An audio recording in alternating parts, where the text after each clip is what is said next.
오늘 함께 묵상할 성경 말씀은 에베소서 5장 15절에서 21절 말씀입니다. 에베소서 5장 15절에서 21절 말씀입니다. 오늘은 15절을 16절 말씀을 읽어드리겠습니다. 그런즉 너희가 어떻게 행할지를 자세히 주의하여 지혜 없는 자같이 하지 말고 오직 지혜 있는 자같이 하여 세월을 아끼라. 때가 악하니라. 아멘.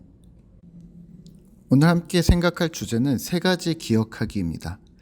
에베소서 5장부터는 그리스도를 닮은 신자가 다른 사람을 사랑하는 행동으로 표현되어야 한다고 구체적인 사례로 설명하고 있는데요.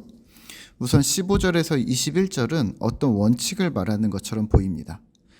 첫째는 지혜롭게 행할 것을 요청합니다. 15절과 16절입니다. 그런즉 너희가 어떻게 행할지를 자세히 주의하여 지혜 없는 자같이 하지 말고 오직 지혜 있는 자같이 하여 세월을 아끼라.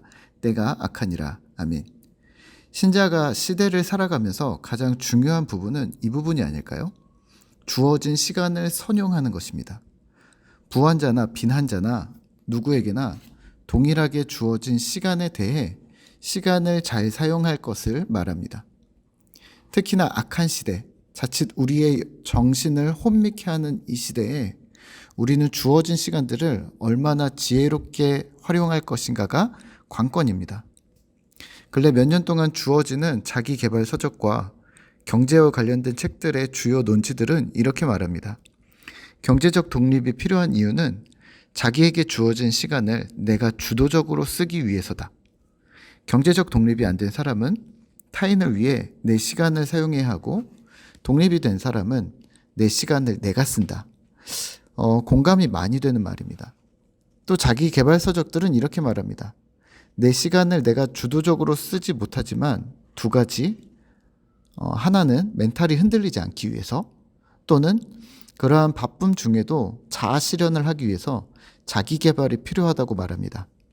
그래서 외국어를 한다던가 자기가 좋아하는 취미 활동을 더 적극적으로 하면서 어떤 관심사에 대해 덕후가 됨으로써 그런 활동들을 수익으로 연결하고 혹은 현재 업무에 인사이트를 얻거나 더 나아가 제2의 인생의 전환점이 올 때에 발판으로 삼을 수 있어야 한다고 말합니다.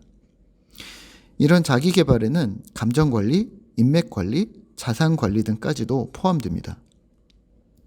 세상 사람들도 시간을 쪼개고 쪼개서 자기 나름으로 지혜롭게 열심히 살아가는데 우리는 어떻게 살아가고 있을까요?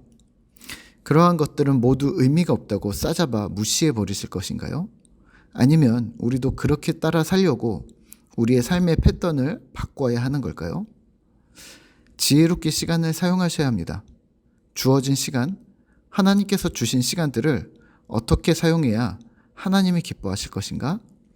주님 원하시는 방향인가를 고민하고 찾으시고 연구하셔야 합니다. 시간을 그냥 쓴다고 의미 있게 흘러가는 것이 아니기 때문입니다. 이 시간을 선용함은 두 번째와 연결됩니다. 어떤 부분에 대해서 생각해야 하는지 시야를 넓힐 수가 있습니다. 17절입니다. 그러므로 어리석은 자가 되지 말고 오직 주의 뜻이 무엇인가 이해하라. 두 번째는 주의 뜻이 무엇인가 이해하라입니다. 주의 뜻이 무엇인가 이해하는 것으로 끝일까요? 에베소서가 지금껏 계속 받은 구원에 대해서 이렇게 살라는 삶에 대한 행동에 대한 지침, 강조를 하고 있는데요. 지적인 부분만을 의미하는 것은 아닐 듯합니다. 어리석은 자는 머리가 나쁘거나 지식이 부족한 것이 아니라 행동과 삶으로 드러내지 못하는 자들, 결국에는 그 어리석음이 행동과 삶으로 드러난다는 것이죠. 주의 뜻이란 무엇일까요? 하나님의 뜻은 한 개인의 인도주의적 측면의 문제, 예를 들면 착하게 산다거나 죄를 짓지 않는다거나 누구를 미워하지 않는다거나 이런 부분이 아니라 주님의 뜻은 주로 도덕을 말합니다. 말하자면 너 어떻게 살아라가 아니라 인간 전체가 지켜야 할 도리, 바람직한 보편적인 행동 기준에 대해서 언급한다는 말인데요. 하나님은 개인에게도 관심이 많으시지만 전체 인류의 삶의 수준이 어떠해야 함을 말씀하신다는 겁니다. 그러면 시간을 아끼는 신자에 대한 하나님의 소망은 당신 자신이 착하게 살고 봉사하는 것도 포함되지만 전체적인 인류에게 덕이 되고 격려가 되는 일, 소망이 되는 일들 역시 매우 중요하다는 사실입니다. 그것이 무엇일지를 고민하고 연구해야 한다는 말입니다. 하나님과 상관없는 일이 아니라 하나님의 뜻을 이루기 위한 실제적인 노력이 되는 것이죠. 그렇다면 인류를 향한 하나님의 뜻은 평화일 것입니다. 또 정직일 것입니다. 사랑일 것입니다.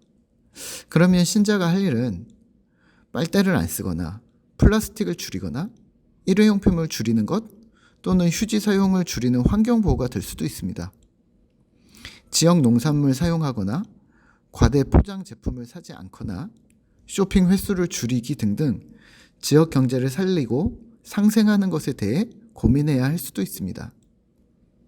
전쟁과 내전으로 끊임없는 고통 가운데 있는 국가들을 기억하는 것도 필요합니다.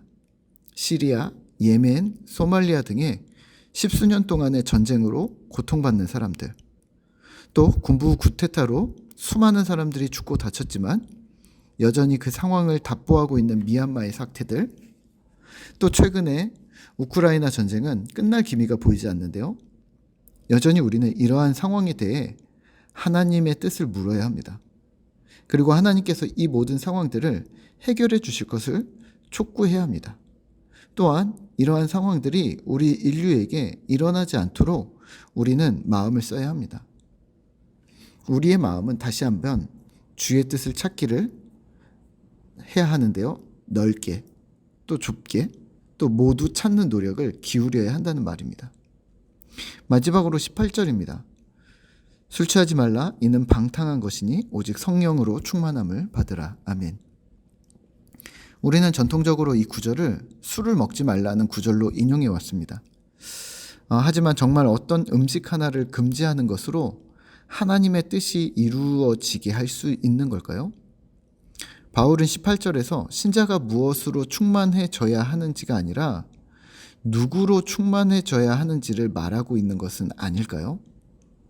그러면 이렇게 확대될 수 있습니다. 술 취하지 말라, 돈에 취하지 말라, 유흥에 취하지 말라, 자기 연민에 취하지 말라, 권력에 취하지 말고 호색, 탐욕, 물건에 취하지 말라. 신자의 충만함은 오직 예수임을 기억하라. 이렇게 적용하시면 어떨까요? 사실 어떤 물건을 살 때 기분이 들뜨는 것은 사실입니다. 또 허기졌을 때 맛있는 음식을 먹는 것도 기분이 들뜨는 것도 마찬가지입니다. 좋은 일을 할 때, 좋은 일을 대할 때, 혹은 죄를 지을 때도 설렙니다. 심장이 쿵쾅거리는 거죠. 하지만 부탁드리기는 신자의 심장은 하나님 백성의 마음은 예수님으로만 영원히 채워질 수 있음을 기억하셔야 합니다. 살도 찌지 않고 임박히지도 않고 중독이 일어나지도 않고 나쁜 일이 일어나지도 않는 죄가 되지도 않는 주 예수 성령 하나님으로만 충만해지는 것이 피조물인 인간에게 가장 적절함을 기억하시죠. 오늘 하루도 어떻게 살 것인가? 이 세 가지를 생각하면서 조금 더 두루두루 넓게 살피시죠. 나 중심에서 머무르시면 안 됩니다. 더 멀리 보시고 더 크게 보면서 하나님의 마음을 담기, 그래서 오늘 나는 무엇을 할까 고민하는 하나님의 시선과 맞닿아 있는 신실한 꿈터 성도님들 되시기를 기도합니다. 함께 기도하겠습니다. 하나님 감사합니다. 오늘 우리가 주의 말씀을 다시 생각하며 우리 일을 정리합니다. 주님을 닮은 신자가 지혜롭게 이 땅을 살아가는 것, 또 이 땅을 살아가면서 주님의 뜻이 무엇인가 이해하려고 노력하는 것, 또한 우리에게 오직 충만함을 주시는 분은 오직 성령 하나님, 주님 한 분뿐임을 우리가 기억하며 살아갈 수 있도록 주님 도와주시옵소서. 오늘 하루를 살아가는 우리에게 은혜를 주시고 주님 안에서 믿음으로 살아갈 줄 아는 신실한 주의 백성들 되도록 우리를 이끌어 주시옵소서. 오늘도 함께 하시는 주님을 찬양합니다. 예수님의 이름으로 기도드립니다. 아멘.